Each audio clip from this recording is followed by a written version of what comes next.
DiGi City Report Show!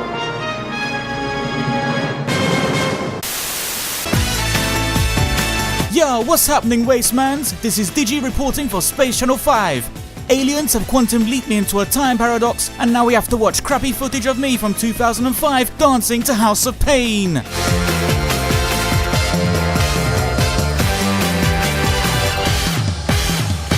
Shoot me!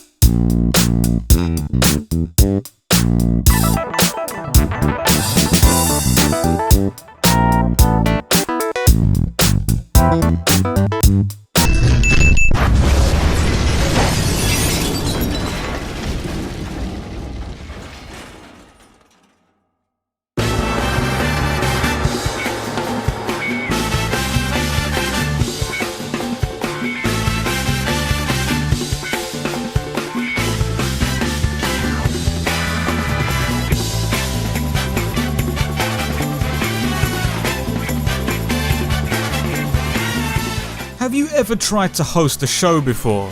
Yeah, let me tell you, that shit ain't easy, especially if you're doing the work of like 4 people. And if that bloody telephone could stop ringing every time I tried to record something, that would be really nice. Suck your mum!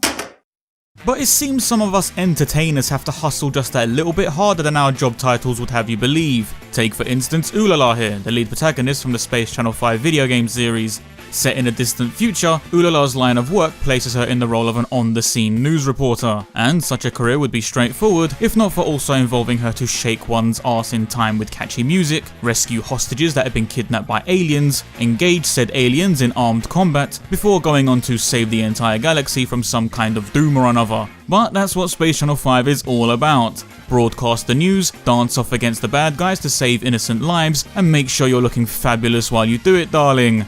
The whole series is presented to you like a big musical show straight out of London's West End or New York's Broadway. It's over the top, it's loud, it's attention grabbing, and it gives you as much flamboyance as it does toe-tappingly infectious music. And if you don't come away from these games not humming at least one melody from the soundtrack for at least 48 hours, then you lack a soul, and I'm sorry but there's nothing I can do for you.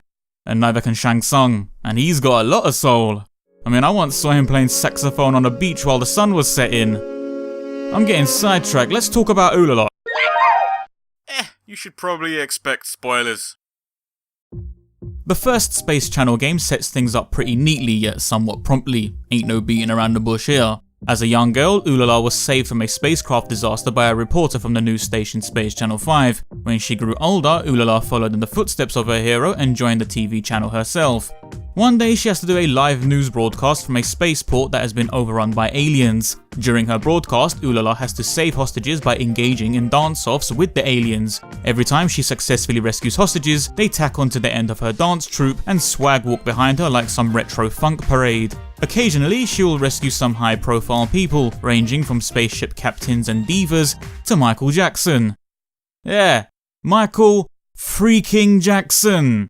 Like, this wasn't even just a little nod or anything, this was a legit full-blown cameo by the late King of Pop himself. He even lent his voice to the game, getting top billing in the credits, then upgrades to a bigger supporting cast role for the sequel.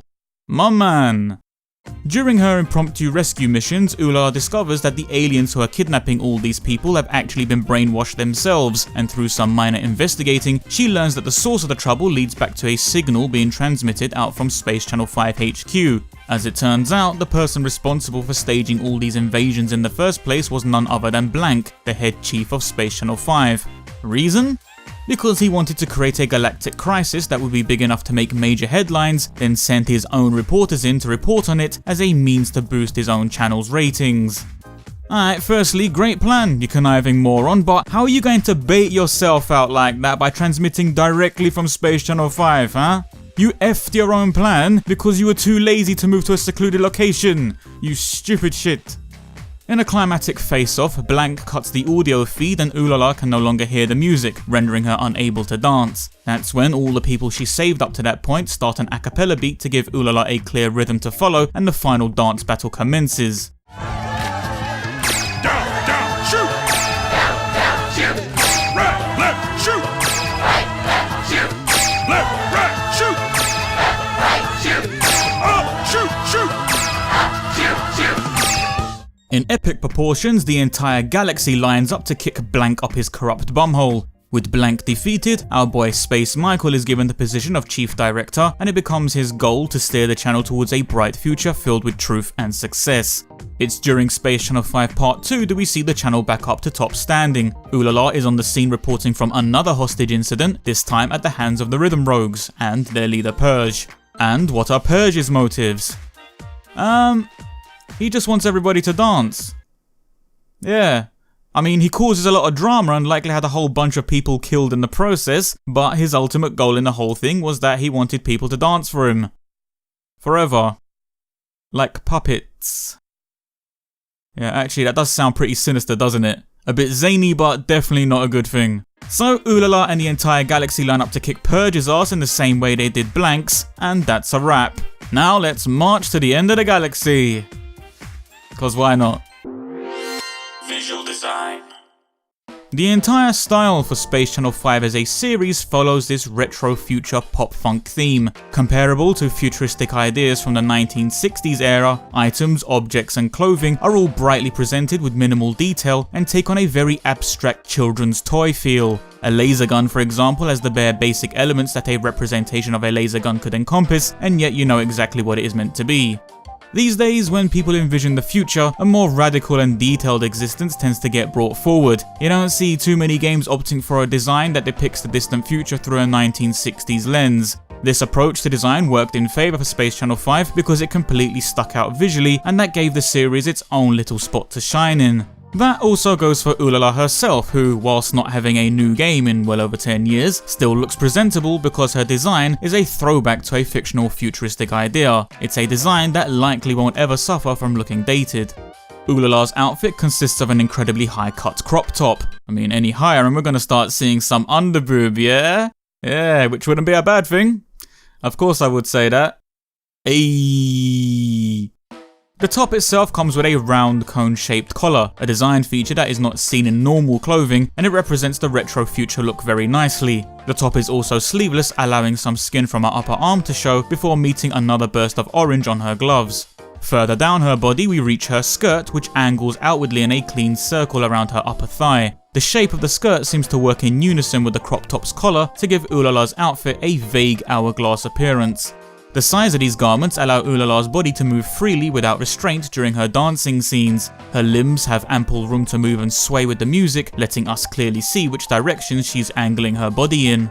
The costume is wrapped up appropriately with knee-high platform boots that not only balance out the lower half of her design, but gives her visual prominence within a crowd, especially during the walking moments. She, at all times, is the parade leader, therefore her design has to show it, and it shows it extravagantly.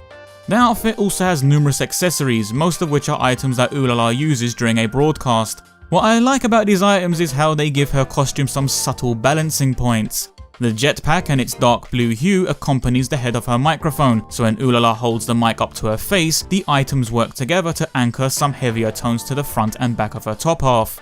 I also love how the baby blue of her headset complements the baby pink of her hair, giving Ulala's entire mugshot a great solid burst of brightness. And this is the thing I admire most about Ulala's design. It's her superb colour palette and arrangements of these colours. The strong oranges are separated by not only the areas of her skin that are showing, but also by a few smartly placed white accents situated on her skirt, collar and boots. These white areas seamlessly split the character into three very neat main areas: head and shoulders, torso and legs. They are checkpoints that direct your eyes to each area and allow you to mingle with everything going on in those sections. They serve a purpose within the powerful array of solid colours contained in Ulala's outfit, and overall her appearance feels all the more tidily presented because of it. I think it's greatly designed. Then Space Channel 5 Part 2 came along and her design got one simple yet very apparent change. All the orange from her original outfit had been washed out. White had now become the main colour for the whole thing, and if I must be honest with you, it looks quite boring. With white being the accent colour from the previous design, here it is now taking up 90% of our overall palette. With no replacement colour for the accents themselves, it is essentially white on white. I mean, sure, you have a bright dash of pink for her head and one or two small spots where some blue hues remain, but they are vastly outnumbered by the ratio of white, and as such it makes Ulala's appearance feel too bland. For a character who is all about being outwardly wild and groovy, to go from vibrant orange to double white feels like a step backwards. It just comes across very lifeless to me. It grossly undersells Ulala's flamboyance.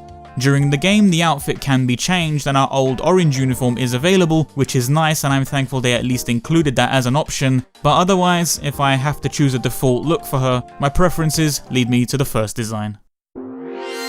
Personality. With such a loud outward appearance that's full of energy and charisma, you'd half expect Ulala to maybe act like a bit of an upstart. Perhaps someone with as much fame and glory as she has might make them somewhat rude and holier than thou. I mean, it is common for the showbiz stereotype to be portrayed as such. Put a character in front of a camera and all of a sudden they're a diva. This is just another thing I appreciate about Ulala. She's nothing like that. At all.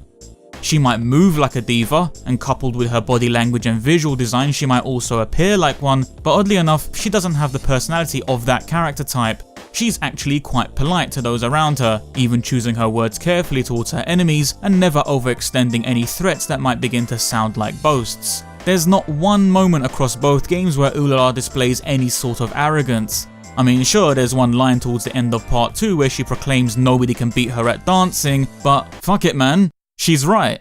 When have I ever lost at dancing? This wasn't even trash talk either. This was Ulala regaining some self-confidence after she had been hurt. She needed the morale boost and quite frankly had every right to believe in herself again. Her popularity doesn't seem to have gone to her head, and she doesn't have an ego from it all. She's a diva without the devolution of her personality and morals.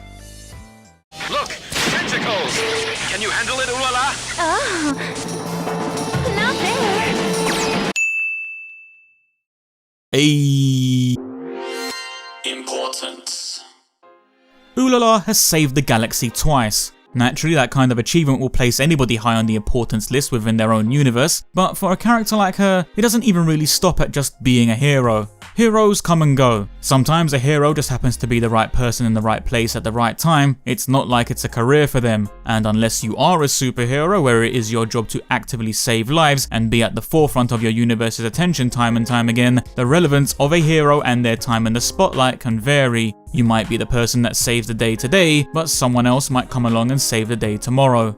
Ulala has something that keeps the attention on her: her role within the media and her celebrity status. Being one of the lead reporters for one of the biggest channels in the galaxy keeps her name in the limelight, and from that she's going to remain active and relevant for longer. Ulala's importance to her universe continues to run for as long as she continues to broadcast.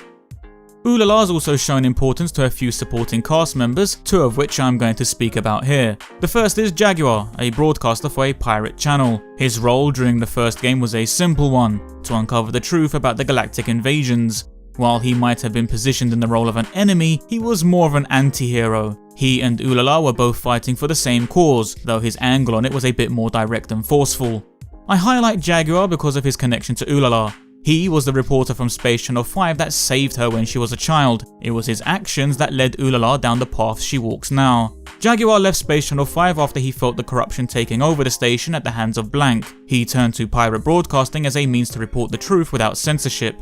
What I like about this connection is how it ties to Ulala's morals. She also seeks the truth and isn't afraid to take on her own boss if it means getting to the bottom of it. At this point, her and Jaguar are on the same level and they have understanding of each other's motives. Ulala also shows mutual respect and returns the favour to him during part 2. Jaguar had been kidnapped and brainwashed by Perch to do his bidding, with Ulala saving Jaguar towards the end of the game. Not that it was a debt that needed to be paid, but Jaguar more than likely felt great admiration to Ulala for coming to his rescue. The two seemed to grow just that little bit closer to each other as a result, and a bond may have developed from it all. The second character I'd like to speak about in relevance to Ulala's importance highlights a more real-world significance, and that is Michael Jackson. The story goes that during development of Space Channel 5, Michael Jackson himself approached the company expressing great interest in the title. He wanted to be involved somehow. Since the game was too far in development, they could only incorporate MJ as a cameo, but extended his role to a full supporting cast member by part 2. Can I just please state how amazing this fact is and what it does for Ulala as a character? Alright, to me, MJ was and always will be the king of pop, hands down. That guy inspired multiple generations of people, and success like his is a once-in-a-lifetime thing. He was an absolute icon, and there's not many others I'd place as high as him when it comes to talking about legendary influential people. It's no secret that Michael Jackson loved video games, having numerous ties to SEGA over the years, and with all the games that came and went, one of the titles to really grab MJ's attention was this one featuring a vibrant and lively dancing protagonist. Ulala and her style clearly spoke to him. I remind you, the King of Pop found Ulala and the concept of Space Channel 5 so captivating that he wanted to inject some of his own soul into it. He wanted to be captured in this fictional setting alongside someone like Ulala. If MJ was still alive today, I could only ever dream of having him find interest in something I had created, let alone wanting to actually be a part of it. I don't know, maybe my fanboy side is showing a little too much, and I guess it's entirely subjective to how you viewed Michael Jackson as an artist, but I just can't deny the fact that Ulala as a fictional character inspired a person who was renowned for inspiring millions of other people. That's unheard of. That's a level of importance that you are not going to find in many places. With Michael Jackson having passed away, not only do I look at this series as a time capsule that revisits a futuristic concept from a long forgotten era, but I now also see it as a perfect tribute to one of the greatest entertainers that ever lived. And for that, I got to thank Ulala. Conclusion.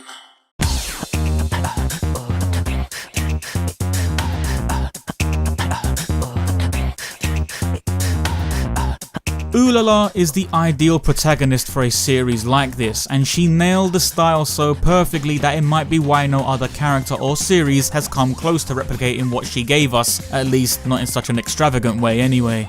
She's a visually striking character without the obnoxiousness that might associate with one of such design. She's from a universe that inspires a good mood and positive vibe, and your feet will automatically find themselves tapping to the OST, I can almost guarantee it. And if that wasn't enough, this little fictional lady inspired one of the most influential musicians that moonwalked across the last century.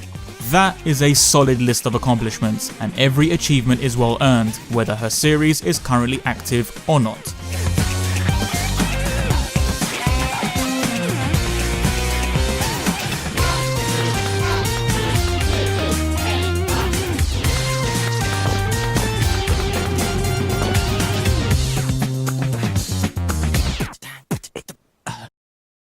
Good job, well done. Yo, this episode was brought to you by these wonderful people supporting me on Patreon. Without their help, this show would not be able to continue. If you'd also like to support Who Dat, please check the link in the description. Any and all help would be appreciated. Cheers everybody.